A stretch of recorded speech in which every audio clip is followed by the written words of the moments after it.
I'm going to just quickly introduce the panel here with me. I'm sure the two men on either end of the table need no introduction for most of you here. Father Michael Cherney and Father Fabio Baggio are, of course, the two undersecretaries of the Migrants and Refugees section at the new Dicastery for Integral Human Development. I've known Father Michael for many, many years. When I first caught up with him, he'd just come back from El Salvador, where he had gone to take over from the Jesuits who were murdered down there in the early 80s. Then when I caught up with him again in Rome, he was working in Africa, heading the Africa Jesuit AIDS network. Now he tells me, in a sense, he's come full circle, because, of course, he began life, as many of you know, as a migrant himself, born in Czechoslovakia and then emigrating at a very early age with his parents to Canada, where he joined the Jesuits and grew up and began working in this field of migration, and particularly in all areas of social justice. Father Fabio Baggio, I haven't known for nearly as long. In fact, we've only really just met quite recently as he took over this new job. He's from Northern Italy, director of the Scalabrini International Migration Institute here in Rome. Before that, he worked in Chile, advising the bishops there on migration, and then served as director of migration for the Archdiocese of Buenos Aires, where, of course, he first met, I imagine, his new boss, now working directly under Pope Francis, who explicitly called for the setting up of this Migration and Refugees Department as a key priority of this pontificate. The third member of the panel here, Stéphane Jacquemet. Known to some of you, of course, he's the new head of policy at ICMC. He's a lawyer with a long experience of humanitarian affairs, working particularly on migration and refugees. He spent 25 years with the UNHCR, and before that he was with the International Committee of the Red Cross. And he's going to be talking again about the two global compacts on migration and refugees, and particularly about policy work at the ICMC. So without further ado, I'm going to hand over to Father Michael, who's going to give us a PowerPoint presentation first of all, and then show us a video as a way of introducing this topic. Thank you. Thank you very much, Philippa, and thanks to everyone for this warm welcome and this opportunity to share our work and our concerns. I'm counting on a PowerPoint, and there it is. The age of miracles is not over. So our overall topic is we'd like to explore the global compacts, but I think it's right to put the initial introduction of the compacts into an introduction of our new Migrants and Refugees section, because I think you'll want to know how the work that we are doing with the Holy Father and in your company is organized. And as Philippa already said, the section on migrants and refugees is headed by two undersecretaries, and both of us are here now, and a staff of about 10 people in Rome and another 5 or so who help us from elsewhere. Our topic and our work can be introduced with this sculpture by Canadian artist Tim Schmaltz. He was inspired by the experience, the images of Lampedusa. He was also inspired by this verse from the letter to the Hebrews, Hebrews 13, verse 2. Do not forget to show hospitality to strangers, for thereby some have, unawares, entertained angels.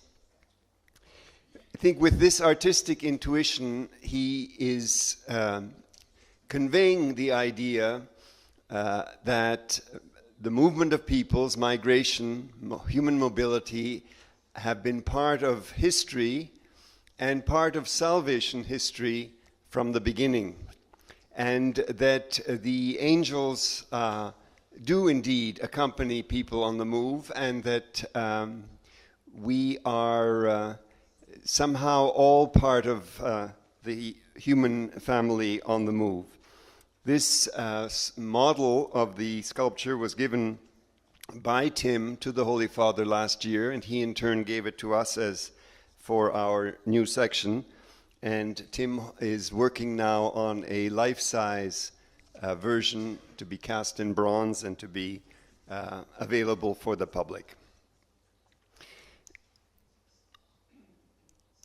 Our work began, or we were born, you might say, nearly 2 years ago with a motu proprio of the Holy Fathers, part of the overall reform of the Curia, in which in Humanam Progressionem he brought together 4 former pontifical councils, and out of them created this new dicastery for promoting integral human development.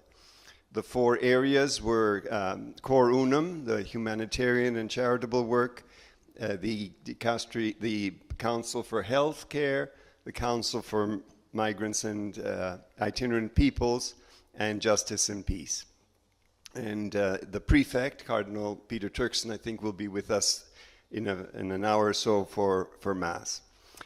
And within this new dicastery, there would be, the Holy Father said, there would be a section concerned with migrants and refugees.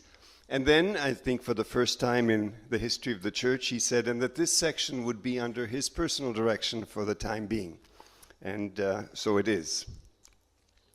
Here we have a photo of his visit to the new dicastery, Cardinal Turkson on the right. This life jacket is another symbol of our work. It is on a Lampedusa cross, a typical cross made of the leftover pieces of boats that have come ashore at Lampedusa. The life jacket itself was on a little girl, and the rescuer did everything he could to save her, but he ended up only with the life jacket. And so, in fact, you will see in the video at the end, you will see him giving the life jacket to the Holy Father. And again, the Holy Father in turn gave it to us and said, if I remember correctly, simply, this is your mission. So there you have it. But spelled out in words, our mission is to support the Church, to help the Church in her mission to accompany migrants, displaced people, refugees, and victims of human trafficking.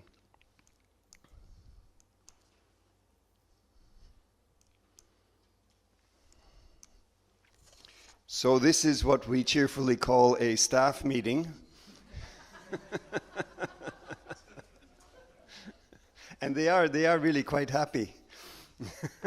And it's of course a great honor and a pleasure and a privilege to work closely with the Holy Father. So he is well aware of what we do, and I think in an important exercise of subsidiarity, basically he encourages and supports us, occasionally gives us direction or helps us around an obstacle. Besides the life jacket or the sculpture, we could also articulate our purpose, and this is a purpose that we share with civil society as a whole, that migration become a matter of choice, that people feel free to migrate or to stay. And so we have made quite a strong plea for a right which is not officially recognized, but we think it's a very good way of saying what we're finally all trying to do, and we call it the right to remain. In other words, that people feel the necessary security, support, and opportunity so that they are not forced to choose between staying or surviving. In other words, that they can choose to stay with a reasonable hope, a reasonable horizon look forward to. But at the same time, people do migrate. We've been migrating throughout our history, and we will continue to do so. And there's no doubt that humanity and societies and civilizations have been enormously enriched by migration, by the movement of peoples, and again will probably continue to do so. So that is also part of our vision. As I've already suggested, the people whom we are concerned with, and here there are many names, and I understand that in the negotiations next week, one of the concerns will be definitions. Who are these people that the Migrant Compact is supposed to care for or be concerned with? But here are some basic words for them: migrants, refugees, that would include asylum seekers. Internally displaced persons, I don't think are really part of this compact, but there's good reason to hope that if we succeed at least to some extent this year with the two compacts that are on the table, I'm pretty sure that there will be pressure to try to deal also with internally displaced people whom, as far as I know, have never benefited from any kind of concerted international attention. And then the victims of human trafficking, which in one sense are quite a different population than the first ones, but in fact are all intertwined. And people who set out as quite, let's say, normal or standard asylum seekers or migrants, given the facts of life and given the disorder in the system in the world today, can soon find themselves entangled in human trafficking. And unfortunately, this is competing to become the world's biggest business. The world's biggest business. This is not a meeting on economics, but I think all of us, even the more humanistic ones, can appreciate that if this is the world's biggest business, then we are dealing with very serious forces and powers here. So it's not a joking matter either. What do we do in our responses? These are four aspects of our work. The first is the collection of data. And I think all of us who've been involved in different areas of human and social concern, or areas of the church's social teaching and social action, realize that the first step is often very challenging. It's to find out the facts. And people like to talk about fact-based policies and fact-based decisions, but the fact is that a lot of the social problems are surrounded by myths and propaganda and ideology. And so the collection of solid data is important, to be followed by competent analysis and theological reflection. I don't need to elaborate on these. Then pastoral orientations and planning. I have the feeling, it might be out of ignorance, but I have the feeling that that in the church we have somehow put more emphasis on the elaboration of doctrine and if you like, guidelines, and have left pastoral orientation and planning to the local resources. So ideas and ideals come to us from Rome or even from the national or regional bishops' conferences. But what we're supposed to do in our diocese, what we're supposed to do in our parish or in our Catholic organizations, I think was so locally specified that was simply up to the local people to figure out. And I think our approach is to try to help figure it out. Not to say that we are trying to impose single policies or approaches, but the passage from Catholic social ideals to Catholic social action, that is a very significant step. And I think if we can learn to accompany that step more explicitly and more helpfully, I think we'll be making a good contribution. And so that leads to the fourth point, which I've already implied, that the real the action is in the local church, or as we sometimes say, just to make a point, in the real church. I'm not saying which one isn't real, but I mean the real church. This beautiful image simply is to communicate the idea of partnership, of collaboration, not of service delivery, but of working together, living together, and also solving problems together. And I think that is strategically of great importance. It's also important for us in the section on migrants and refugees that we, right from the start, have depended very much on our partnerships.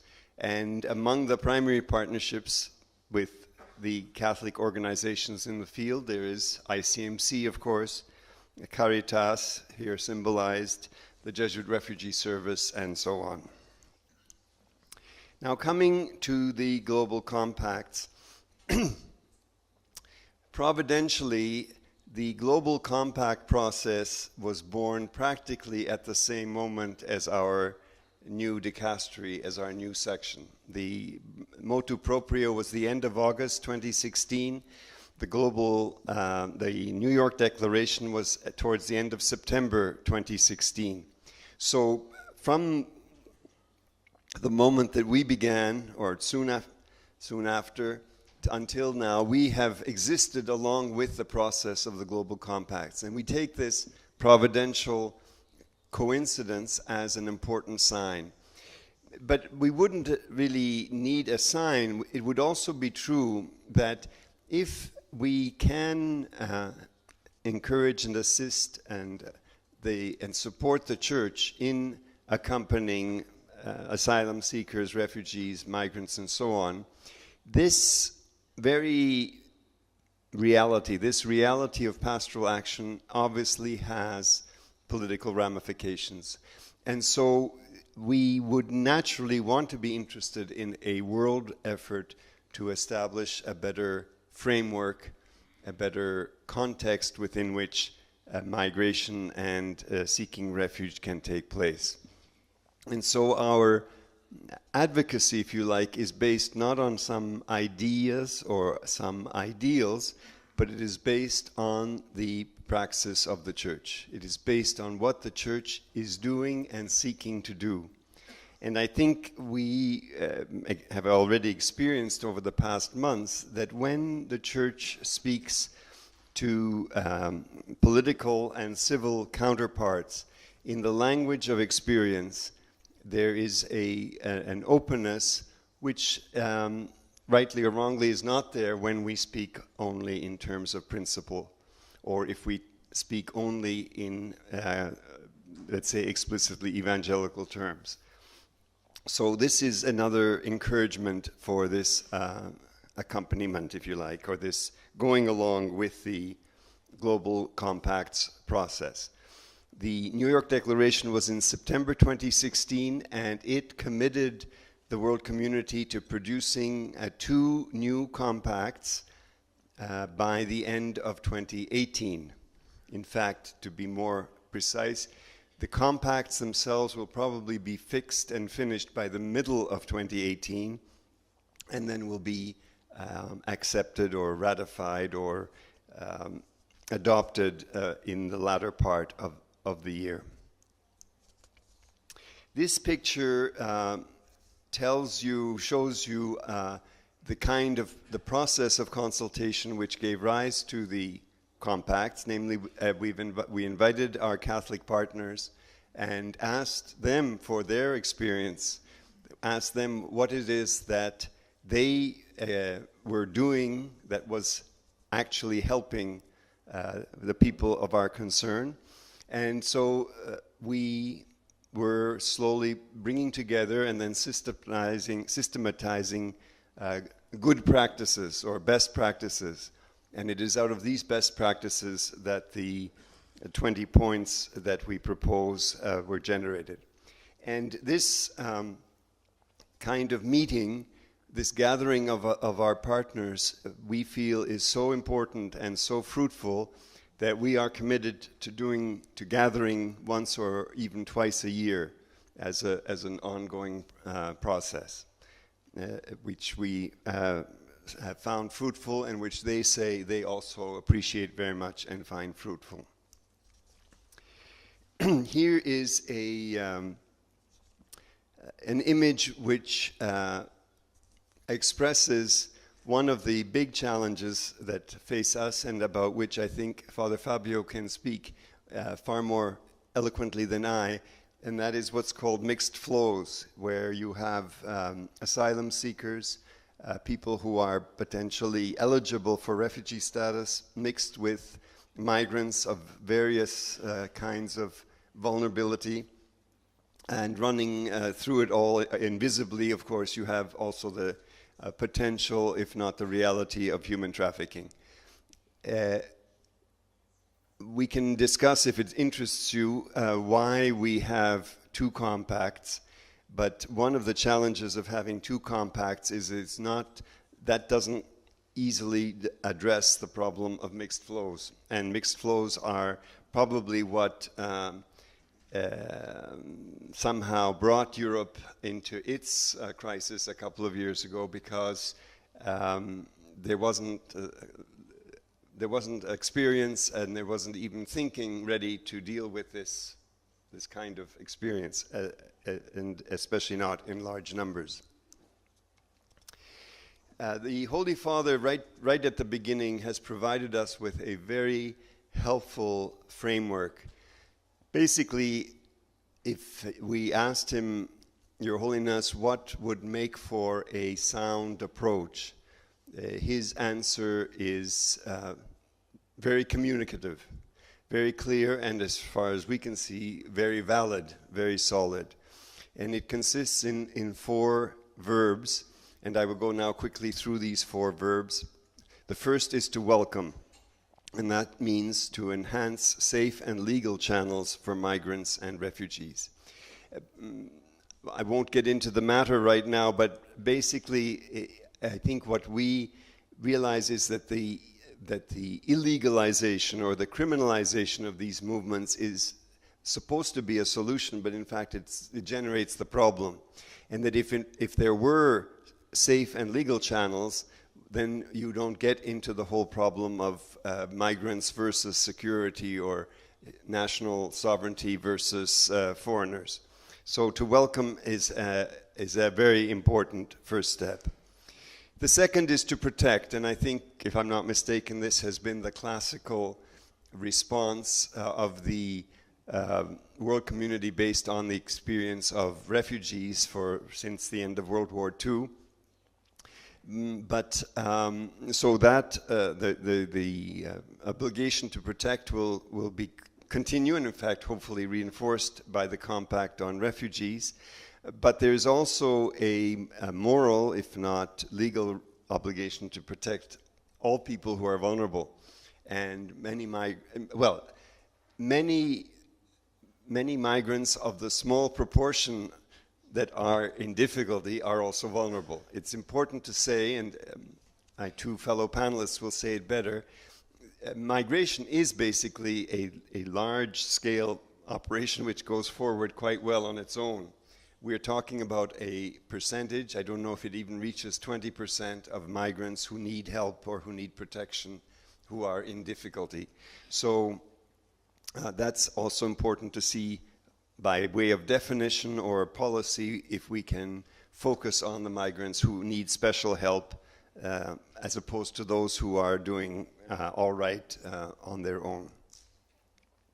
The third verb is to promote, and as it says here, to advance the integral human development of migrants and refugees.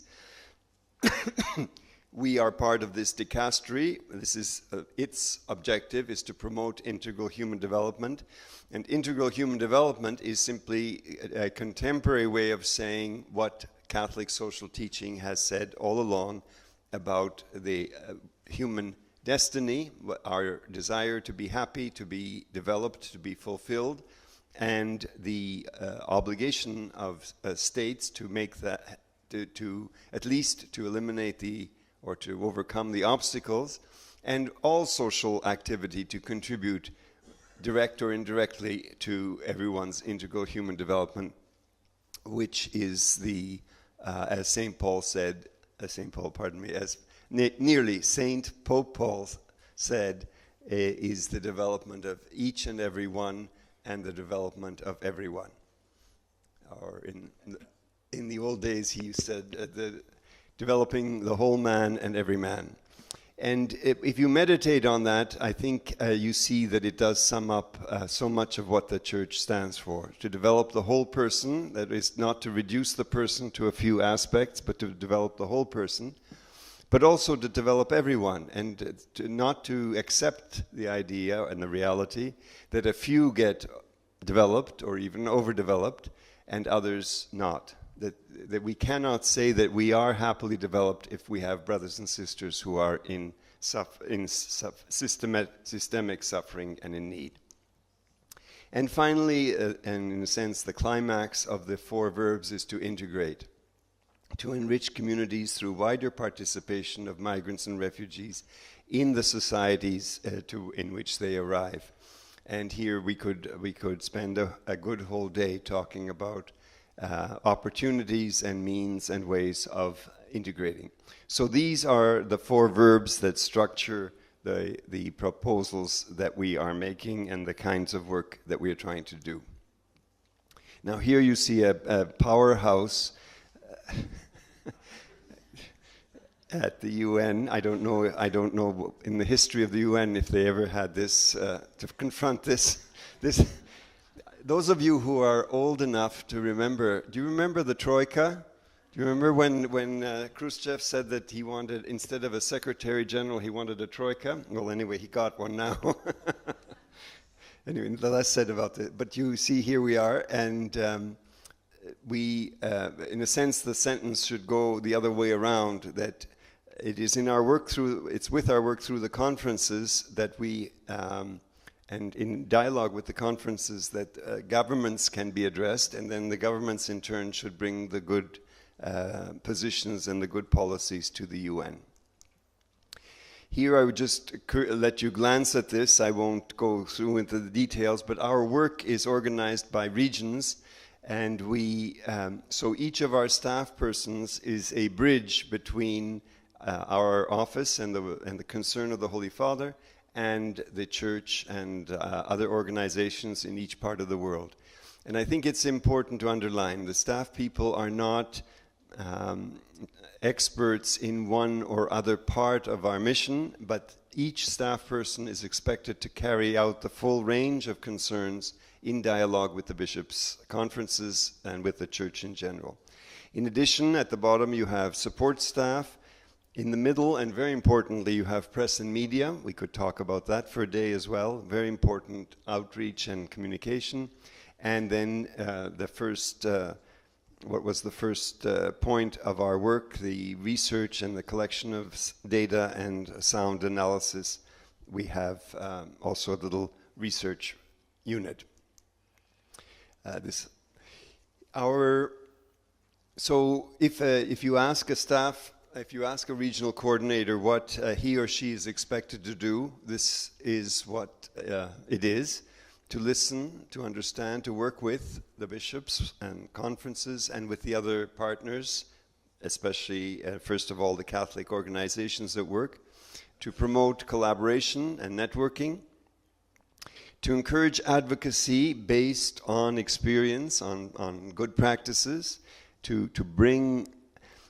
I underline this because sometimes advocacy can give the impression of being kind of an act of persuasion or even of pressure. We understand it a bit differently. We understand advocacy as making the best resources of the church available also in the public area. To say to government, this is what we have experienced, this is what we do, these are the results we get. We think that you will find this useful also in achieving your objectives in caring for people. And finally, to do research, and this is important for our work here in Rome, but we also feel that as we get going, you might find the research useful also for yourselves in the different regions. I'll just leave this on for a second, but these are typical things that we have done. There's correspondence and as in terms of communication, letting the bishops and other organizations know what is available, the presentation of the points, which is in a sense what we're doing here. When there's a real particular question to be of assistance at the national level. And finally, and this will be my kind of plea to you, we need positive stories. One of our objectives is to try to help change the narrative. We are in a curious situation where, as I began with migration as a fact of life and as a positive contribution, by a series of strange events, the public story is negative, or largely negative. And we feel that there's little point in arguing about it. We need to counter bad stories with good ones. And stories don't have to be huge, they can be quite small. The point is that they're positive. It's ordinary people facing difficulties and overcoming them in relatively ordinary but admirable ways. So if you have stories, please share them with us. But don't imagine that a story is only words. It's also at least one very good photograph. So that's the way life is in this century. Send your stories, but keep them short and send an excellent photograph to go with each one. And really, we will be very appreciative, and we'll be happy to share that with the whole world in our social media and on our website. This is the website, and our friend from Syria is welcoming you in. You're very welcome to come and to enjoy the website, and we thank you for your contributions and your involvement in it.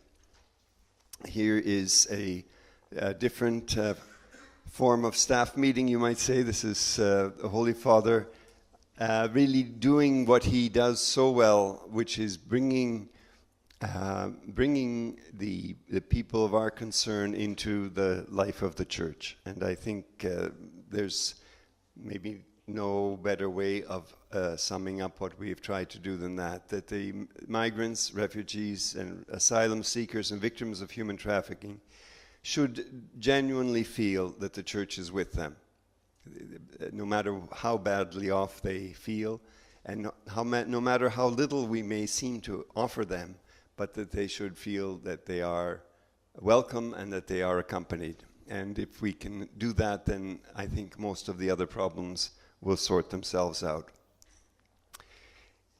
Let me conclude twice. I didn't want you to do that. Did that have to? Okay, there it is. Could I have the logo? All right. Thank you. Let me just take one more moment to meditate on the logo. The migrants and refugees are in the center. They are the focus. They are why we're there and whom we're there for. The keys express the accompaniment, the solidarity of the Bishop of Rome and indeed of the whole church. So you have the migrants and refugees accompanied by the church, and vice versa. You have the church also accompanied by, nourished by, and stimulated by the migrants and refugees. But then, nearly easy to overlook, between the migrants and refugees, you actually have a cross. And that is our Lord discreetly there. Not dominant, but he is there, and he's really there. And so if we feel sent to accompany these people, it's not because Christ needs us to bring him to them. He is already among them. In fact, he's waiting for us to come and help him to make more real, more tangible more effective the love and the salvation that he wants to offer them.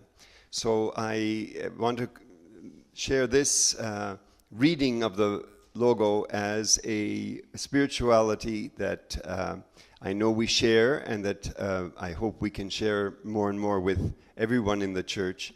The migrants and refugees are really here. The church is with them. They are consciously or consciously, explicitly or not, contributing to the church, and the Lord Jesus is among them and is happy to be among them and needs us to make his presence felt and effective. And so, having wasted many words on you, I will now allow the Holy Father to speak just for 3 minutes and say everything again, but much more briefly and more beautifully.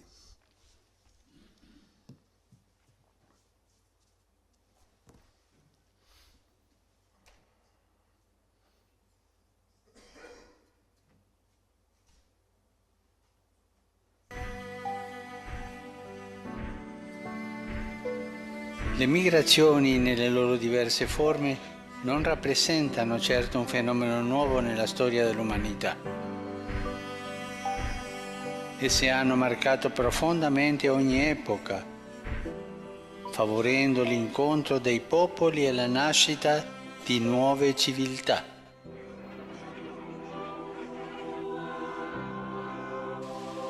Purtroppo in gran parte dei casi si tratta di spostamenti forzati causati da conflitti, disastri naturali, persecuzioni, cambiamenti climatici, violenze, povertà estrema e condizioni di vita indegne. La nostra comune risposta si potrebbe articolare attorno a 4 verbi: accogliere, proteggere, promuovere e integrare. Accogliere. Un'accoglienza responsabile e dignitosa di questi nostri fratelli e sorelle comincia dalla loro prima sistemazione in spazi adeguati e decorosi. Proteggere.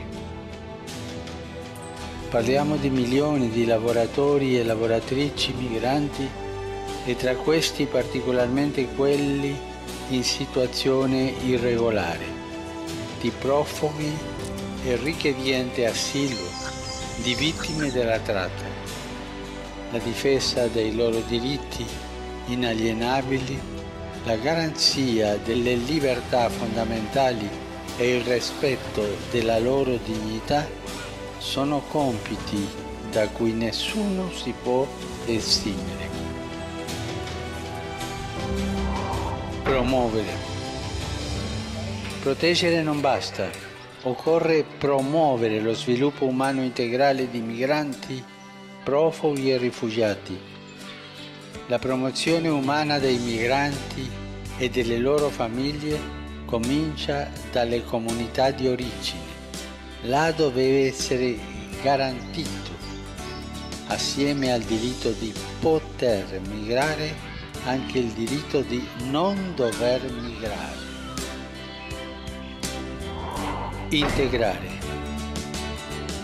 L'integrazione, che non è né assimilazione né incorporazione, è un processo bidirezionale che si fonda essenzialmente sul mutuo riconoscimento della ricchezza culturale dell'altro. Credo che coniugare questi 4 verbi in prima persona singolare e in prima persona plurale rappresenti oggi un dovere.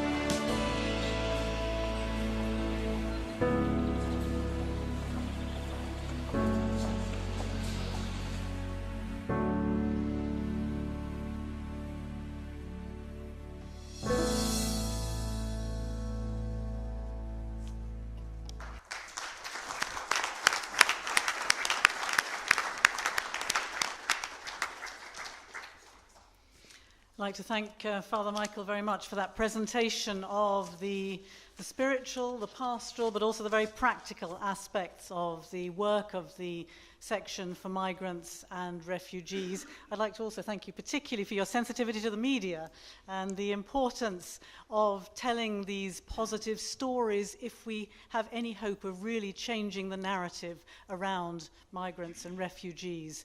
That's very much the work that I do at the Secretariat for Communications, formerly at Vatican Radio. And there's little doubt that the images, those images of a life jacket, tell a story that really can influence the way people think and react and respond to refugees and migrants. I'm sure you probably have many questions to ask Father Michael and Father Fabio. I think probably we're going to hear first from Stéphane Jacquemet, though, about the work specifically of ICMC as we head towards the culmination of this process on the global compacts, and then all three of them will be available to answer your questions. So I'm going to hand over now to Stéphane. Thank you. Thank you. Really an honor to be with Father Czerny and Father Baggio in this panel. I have taken one decision, which was not to have a PowerPoint presentation. And I will explain you why. First, because I think what you need to take with you is really the presentation by Father Czerny, because the 20 action points document for me is the key advocacy document. You should all work inspired by it, and at one point, very, very soon, we will need your help to lobby your own governments to ensure that some of the principles which are, for example, still in the zero draft of the Global Compact on Migration, but which are under attack, that this principle will remain. And without you, I'm not sure. So we definitely need your help.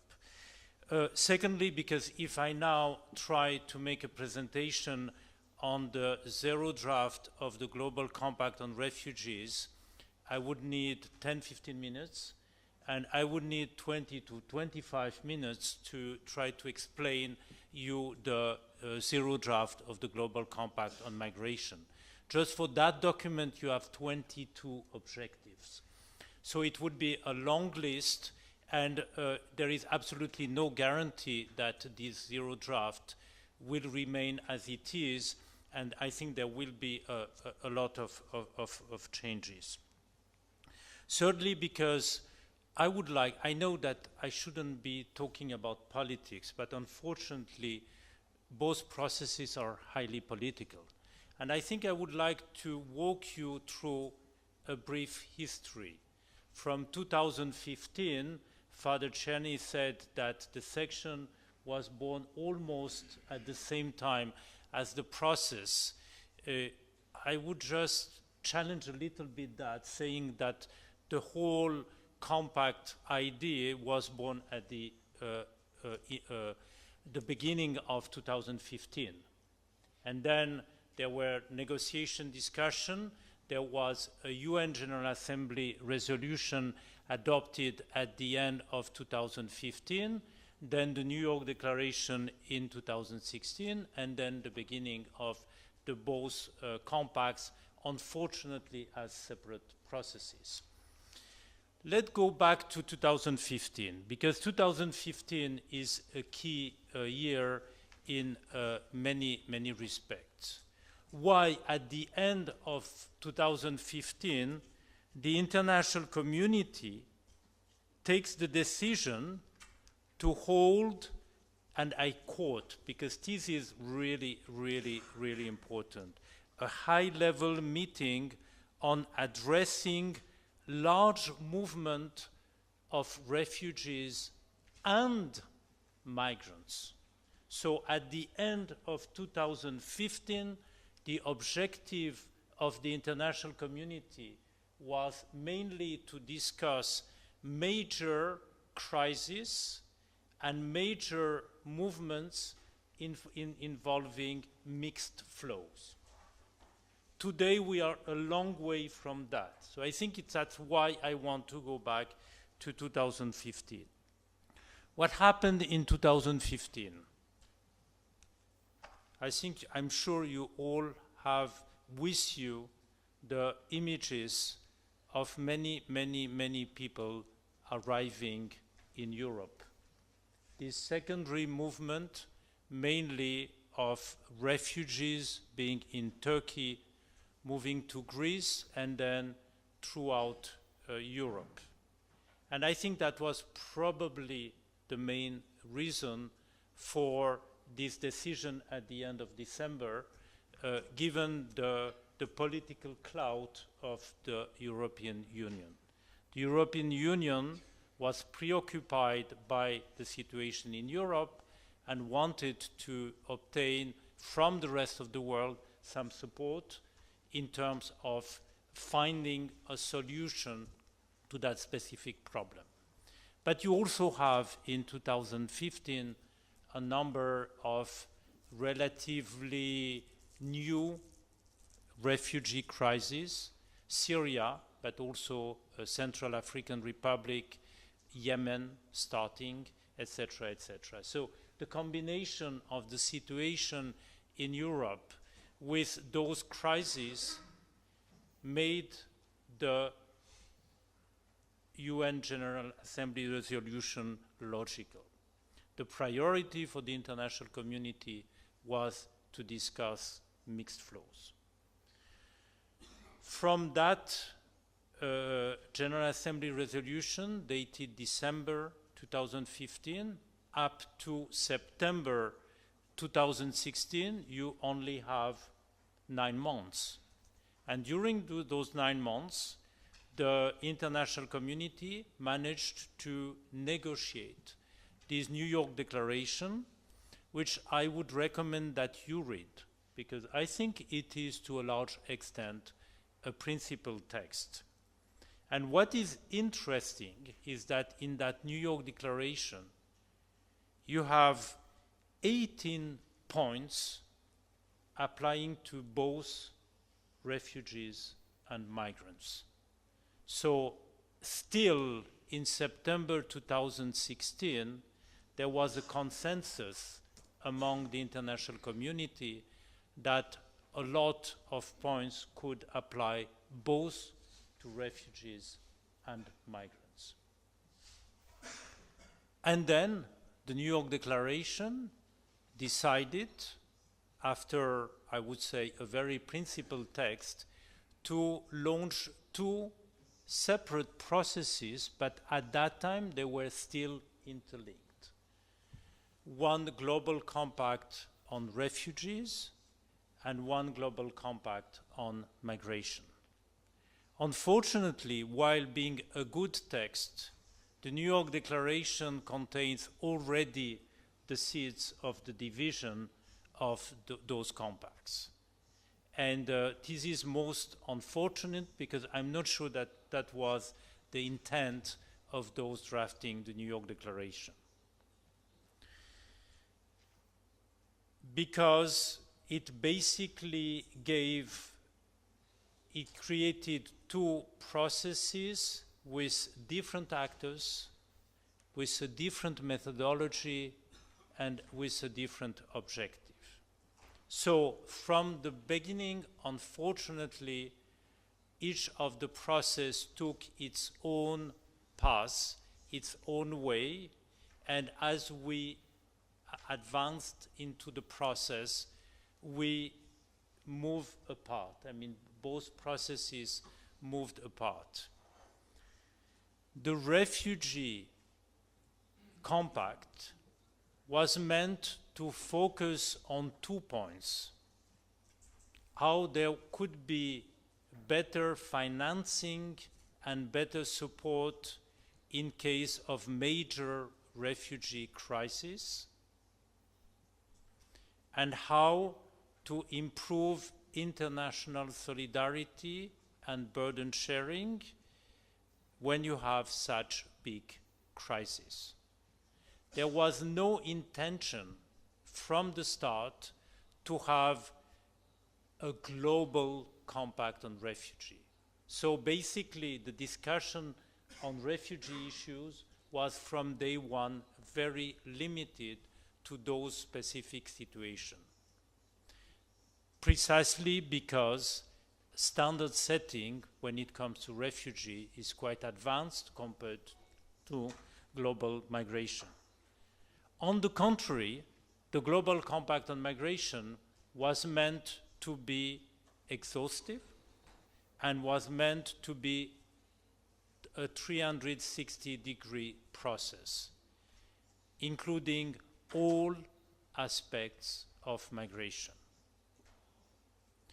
The actors were completely different, with a relatively simple process for refugees, with UNHCR being clearly in the lead and being the only drafter for the drafts. While for the global migration process, it was much more complicated, with two co-facilitators, two states, Switzerland and Mexico, and two international bodies offering support, the Special Representative of the Secretary General for International Migration and the International Organization for Migration. Now, where are we? There were last year a process of informal consultation for both processes. And both processes came not long ago with what they called a zero draft. Zero because it has not yet been formally negotiated, because there has been informal discussion and that those doing the drafting have been inspired by the informal negotiation, but we are kind of, it's like training, it's like a rehearsal, but it's not the real exercise. The first draft of the Global Compact on Refugees has been found by many of civil society actors and by some government as being too timid and too prudent. And UNHCR has acknowledged that they were probably too prudent, and they have promised that they will possibly come with a bit more ambitious text within the next 2 weeks. For the Global Compact on Migration is exactly the opposite. We have what many consider as a good text, as a principal text, with clearly focused on human rights and focused on the person of the migrant and on the dignity of the migrant. And unfortunately, during the first round of negotiation, the text has already been challenged by a number of states which have very restrictive migration policies.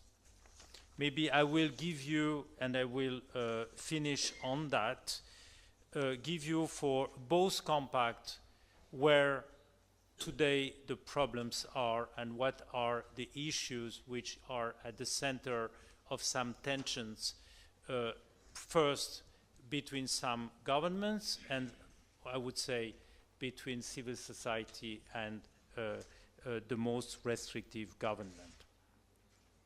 On the refugee compact, the most difficult issue is burden sharing and solidarity mechanisms. There is a plea by frontline refugee countries, those countries which have been receiving millions of refugees for years and years, and who have seen decrease in financial support, who have seen a number of countries decreasing their contribution in terms of resettlement, etc., etc. Those countries are not happy. Unfortunately, Western countries, because those are the countries from which solidarity is mainly expected, are quite reluctant to go into formal commitments in terms of burden sharing and solidarity. On the migration compact, what is under attack? There is a strong pressure from a number of Western countries to force countries of origin to readmit their citizens. So this is one of the bones of contention. There is pressure from a number of European countries, including the European Union, to make a stricter distinction between regular and irregular migration. Those countries are not happy that too many rights are being recognized to irregular migrants. This is our position, this is the Vatican's position, that rights should be regardless of the status of the people. There is a strong position by a number of states to challenge the language that detention should be the last resort for migration purposes. There are even a number of states who disagree regarding, who basically would like to promote detention of minors. And there is the practice in a number of states that, that minors are being detained for migratory purposes. A number of states are challenging a number of safeguards for migrants as well as human rights for migrants. I'll stop here. Thank you.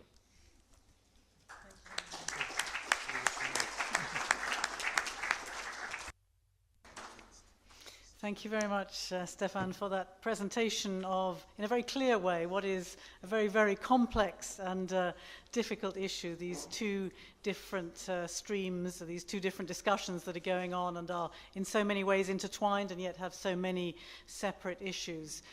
So now it's up to you.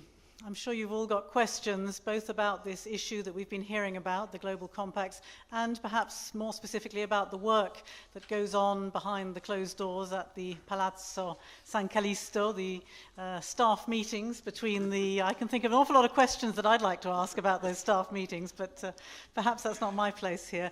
Has anybody got some questions to get the ball rolling? Yes. Do you want to say clearly your name and who you are, your position? Bill Canny, U.S. Conference of Catholic Bishops. Thank you very much, panel, for the presentations. As you know, of course, the United States pulled out of the Compact on Migration, still in refugee. Can you tell me, from what you're seeing, any the effects of, positive or negative, on the U.S. pulling out of the Compact on Migration and or the refugee? And then secondly, are you seeing any evidence that they are utilizing that recent tactic to pressure countries to think in the way that they're thinking, as blatantly evidenced recently at the UN?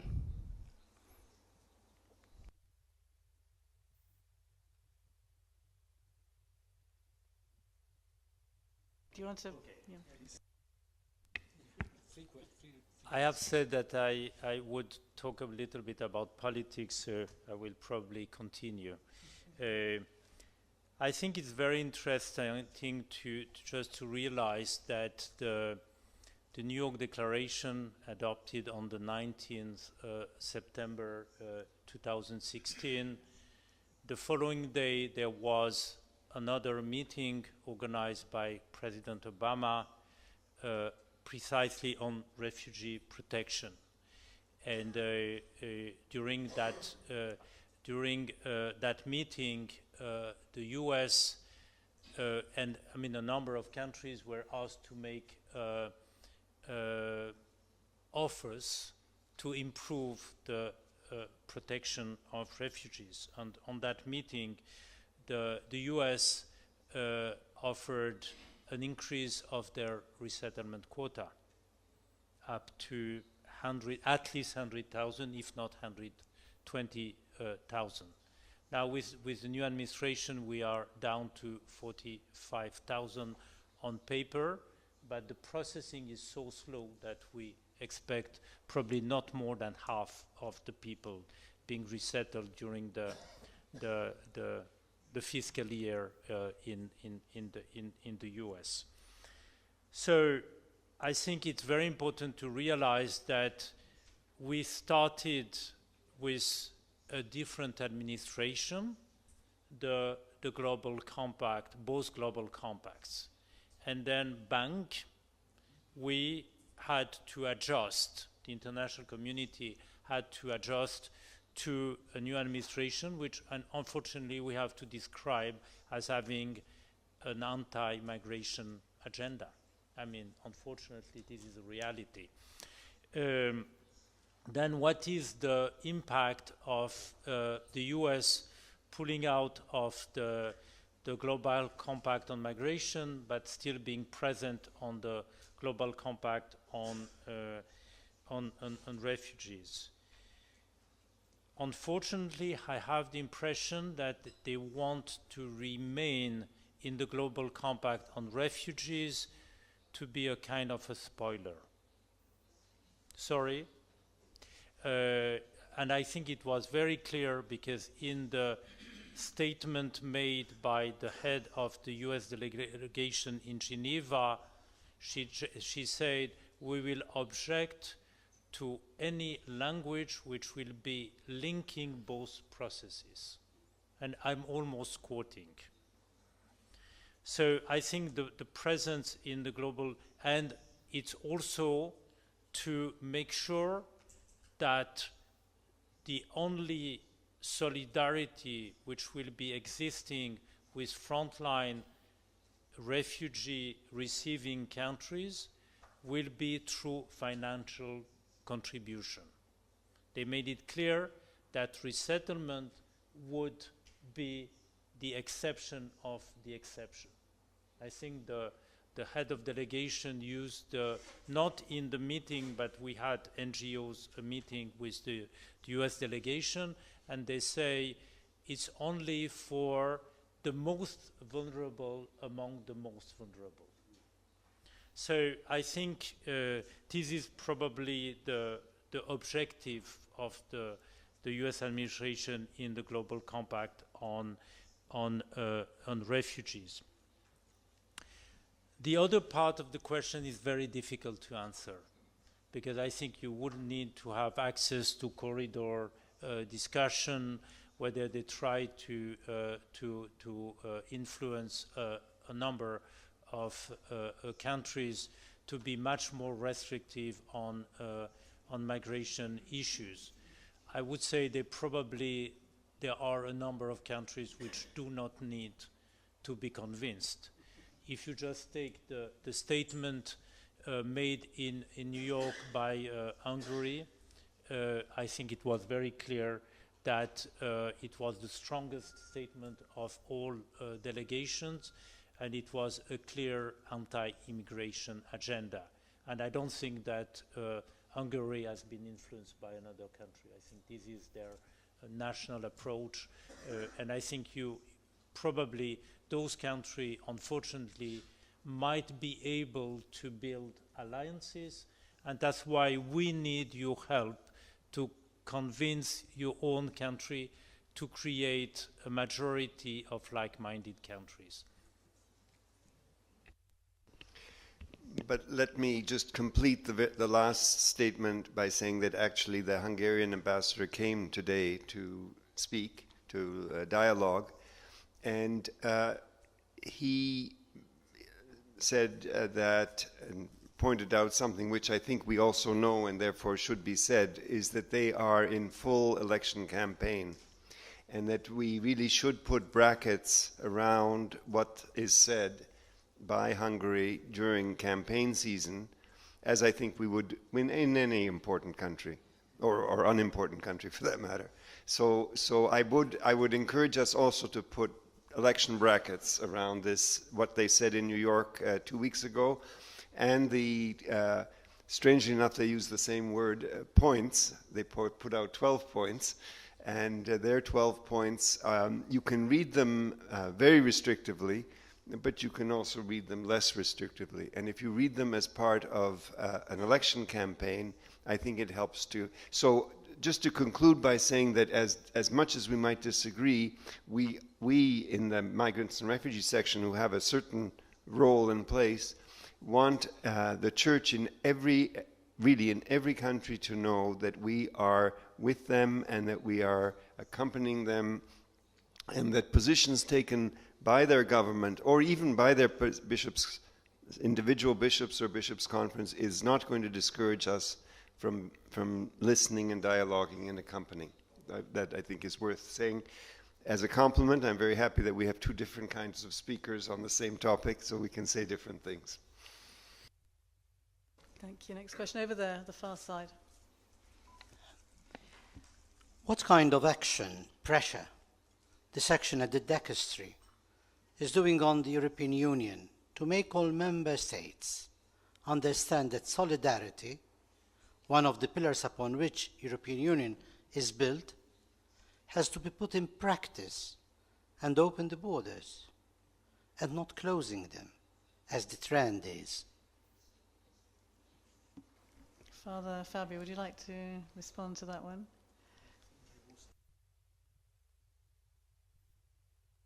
Can you repeat the question for us again, please? Sorry, Could you also just give us your name as well before you start for us? Monsignor Alfred Vella from Malta. What kind of action, pressure, this action at the Dicastery is doing on European Union so that all member states understand that they have to really work out solidarity, one of which is opening the borders. But the trend is closing them in all countries. First is clarification, which is quite needed. No, we're talking about the dicastery, or dicastery, as depending on the pronunciations, and we're talking about the section migrants and refugees guided by the Pope.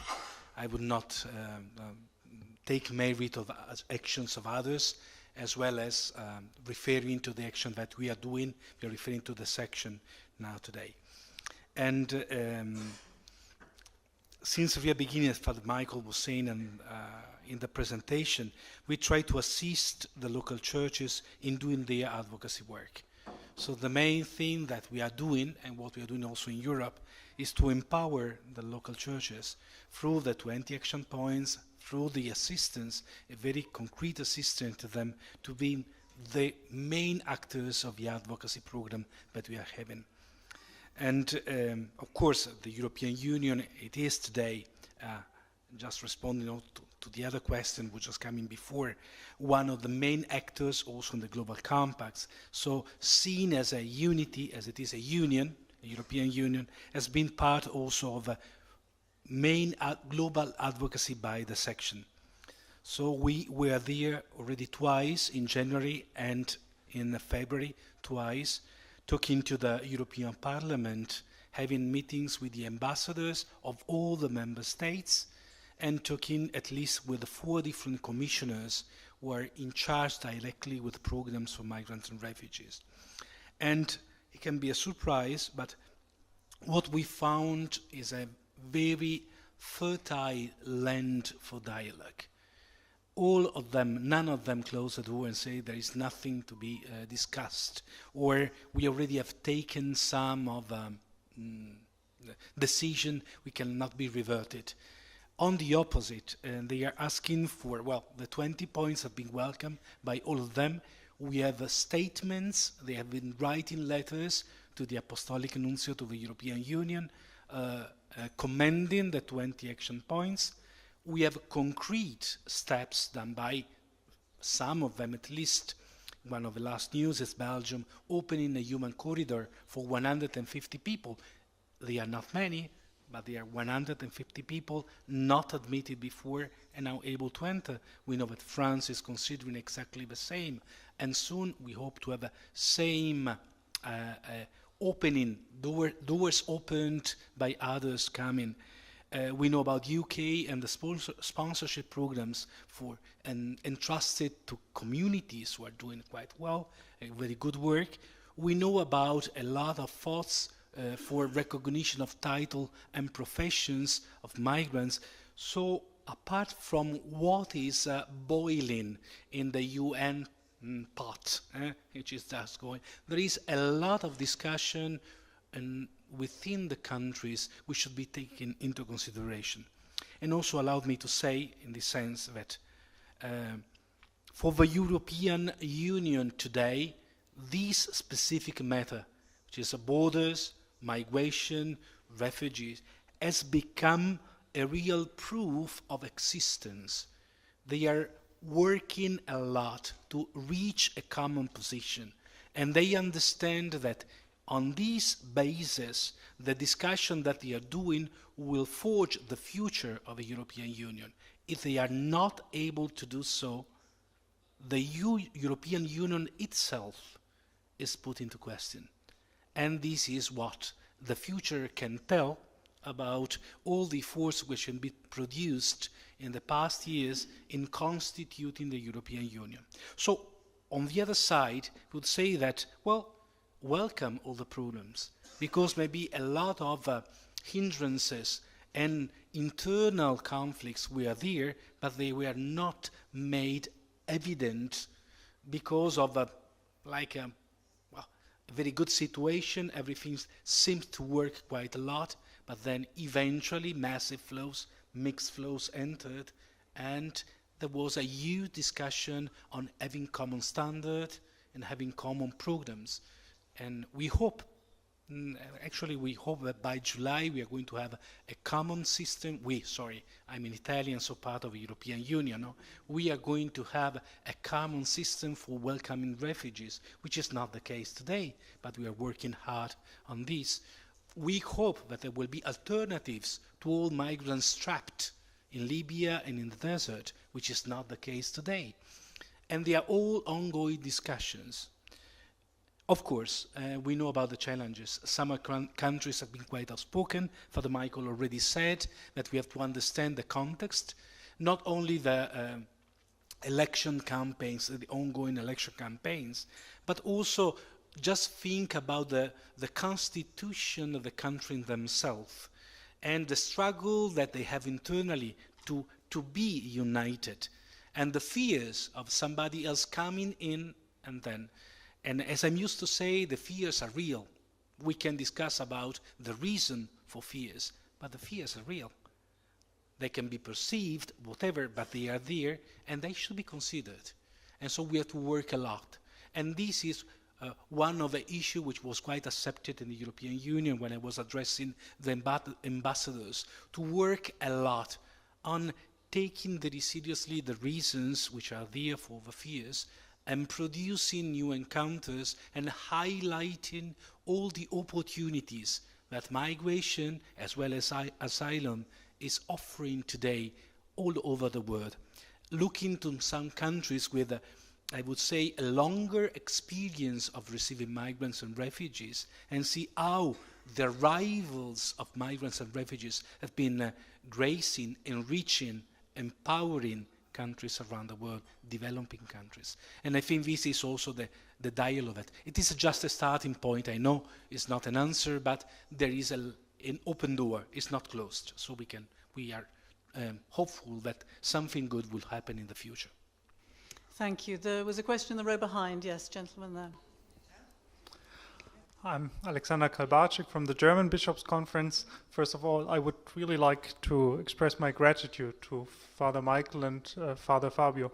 I think what you achieved in the last year is truly remarkable. I mean, before that, it was clear already that Pope Francis really is a moral leader in issues on migration and refugees. But you managed to create the institutional framework and the network to strengthen this work also at the local levels. And Father Michael was in November in Germany at our German Refugee Summit, the Catholic Refugee Summit. And after that, the responses from the representatives of the various dioceses, the Caritas Association, really the grassroots, were overwhelming because they said, we can really be proud of that. So thank you very much for this work. But connected with this is a question, because when you were in Cologne in November and you presented the 20 action points and the 4 verbs of the Pope, some of the people had the feeling that this is a wonderful wish list. This is the world we want to see. But how can we achieve it? And what is our role as grassroots initiatives, as people on the ground, as Catholics working with migrants and refugees? How can we contribute to that? In less than 2 minutes, who can answer that question? I think if everyone in this room checks how much he or she knew about all of this before this session and how much they know now, and then transfers that to your own people, whoever your people are, I think, to quote Philippa's quote, the communication part is very important. If by Easter or by Pentecost, a significant number of people in each of your areas actually knew about the compacts, I think we would already be further ahead. But the trouble is the UN is even, if I may say so, worse at communication than the Church, and nobody knows. Nobody knows about this. So I would just say that sharing the information and getting the government to know that the people are watching. I'm not even saying taking a position, but the people are watching, they are concerned, they care. I think this would be a huge contribution in itself. And that's something that we can do even if we don't agree on all the points. But let's get our people to be aware so that our governments will be more responsive and more responsible. That would be one short answer. Thank you. It's actually 7 o'clock, but so we start a little bit late. So I see there are a couple more questions here in the center and one there. Yes, you were first. Thank you. Gentleman over here. Yeah. Oui, merci beaucoup. Je m'appelle Antoine Sagara, je viens du Mali. Donc le Mali est un pays continental, un pays du Sahel. Et de par sa position géographique, c'est aussi un pays de départ, un pays d'accueil, un pays de transit. Et nous avons, il y a les jeunes, nos jeunes qui vont et qui meurent soit sur la route du désert, soit en mer. Et en janvier dernier, il y a 48 Maliens qui sont morts en mer. Et je suis d'accord avec le pape quand il dit qu'il faut, en matière de migration, il ne faut pas voir les chiffres, mais il faut voir les visages. Effectivement, quand on dit qu'il y a 48, si ce n'est pas votre frère, vous n'êtes pas beaucoup touché. Mais quand c'est votre frère, quelqu'un que vous connaissez, ça vous touche davantage. Alors au Mali, nous avons, depuis une dizaine d'années, nous avons près de 100 000 personnes, 100 000 jeunes qui ont été expulsés. Et il y a 2 semaines, nous avons eu une rencontre à Ouagadougou et nous avons parlé de migration. Et lors de cette rencontre, je me suis rendu compte qu'il y a le cadre juridique en matière de migration est assez bien fourni. Donc, cadre juridique au niveau international, au niveau africain et aussi au niveau du pays. Et maintenant, on parle de pactes globaux. Alors, je voudrais demander quels changements fondamentaux, qu'est-ce qui va changer réellement pour nous, pour nos jeunes qui vont à l'étranger? Et quel changement peut-on attendre de ces pactes? Thank Voilà. you. Merci. Would you like to take that question, perhaps? Or? Yeah. Je vais répondre en français. Je pense qu'il y a actuellement un dialogue qui est positif, qui existe entre les pays européens et les pays notamment du Sahel. Je crois que on a vu durant ces derniers mois véritablement des progrès qui ont été faits, de prendre plus en compte les besoins de pays comme le Mali, comme le Burkina Faso, comme un certain nombre de pays d'Afrique de l'Ouest. Notamment une discussion qui n'avait pas lieu, je dirais, il y a une année ou une année et demie en arrière, une discussion qui porte notamment sur l'octroi de visas pour les citoyens de ces pays. C'est une discussion que j'espère qui va porter des résultats parce que les pays d'origine et les pays de transit ont précisément besoin de ce dialogue. Des permis de travail qui seraient octroyés à des citoyens du Mali, du Niger, du Burkina Faso seraient une possibilité d'avancement économique pour ces pays, de même que s'il y a aussi une discussion beaucoup plus ample sur la coopération internationale. Donc je crois qu'on va dans la bonne direction et je crois qu'il y a actuellement véritablement un dialogue entre les pays du Sahel et l'Union européenne et je vois sous cet angle-là des progrès qui sont réels. Thank you very much. I see Monsignor Bob Vitillo just come in the back there. We're a little over time. Can we take a couple of more questions in the middle here? Is that all right? We're already at 7 o'clock, but a couple of questions in the middle here. Yes, please. Merci. Je suis le père Armand Brissibombo de la Conférence épiscopale du Congo-Brazzaville. En venant, les évêques m'ont soumis cette préoccupation qu'ils portent au sujet des réfugiés rwandais au Congo depuis plus de 20 ans. Pour l'histoire, en 1997, nos frères rwandais qui fuyaient le génocide se sont installés au Congo. Ils ont donc traversé le fleuve au Congo. Et depuis plus de 20 ans, ils sont là, bien installés, bien accueillis. Ils ont des enfants qui ont 20 ans, 19 ans. Certains se sont mariés aux Congolais, aux Congolaises. Malheureusement, depuis décembre dernier, donc le mois de décembre 2017, leur statut de réfugié, officiellement à l'origine reconnu par l'État congolais et le HCR, a pris fin. Et leur gouvernement, leur pays d'origine, leur demande de retourner chez eux, de rentrer. Décision que nombreux n'acceptent pas pour des raisons qu'ils donnent. Alors, ils ont demandé, ils ont fait des plaidoiries par-ci, par-là, jusqu'à envoyer un courrier demandant l'aide des évêques de la Conférence épiscopale du Congo. Alors, ma question est de savoir, est la suivante. Que peut faire la Conférence épiscopale du Congo? Comment aider ses frères et sœurs rwandais? Comment faire face à cette situation un peu difficile, politico-humanitaire? Que peuvent faire les évêques du Congo? Merci. Father Michael, Father Fabio, who'd like to take that question?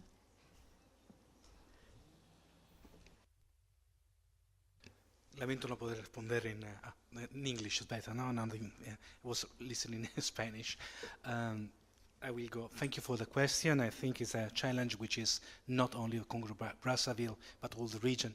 And I'm sure that in the meeting that you had of ASEAC, it was just a few weeks ago, there was a huge discussion about how to respond to the challenges in the region.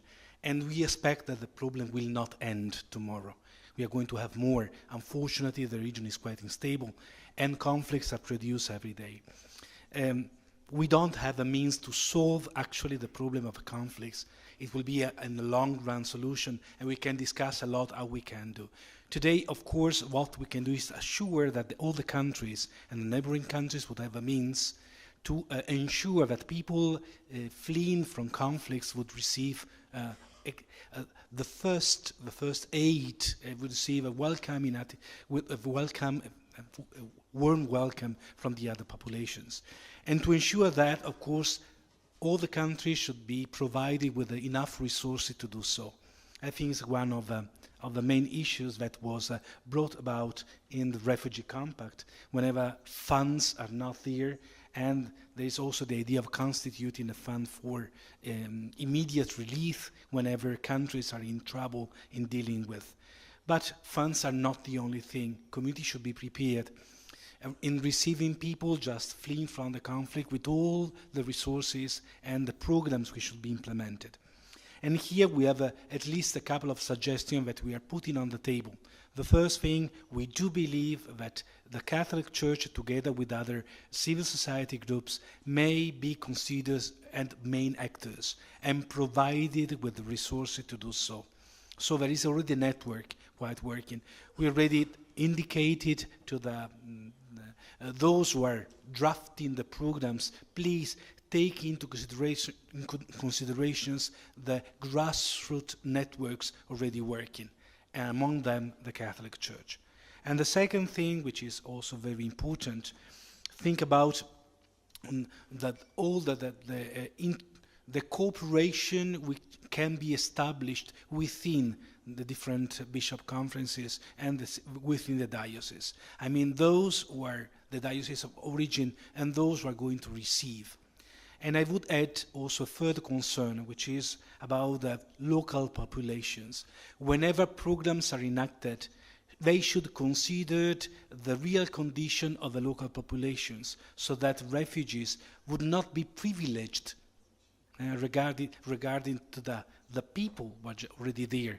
So if ever a program should be enacted, all vulnerable people should be taken into consideration. And actually the same presence of refugees can be thought as an opportunity to produce relief for all the population concerned, all the population in the region. They are just three of the suggestions that we are putting on the table, apart from the long-term solution that, of course, they need a lot of discussion, and first, among them, a lot of geopolitical consideration which should be done. Thank you. Just a couple more questions. There was a lady, yes, please, there, and then last one down the front here, sorry.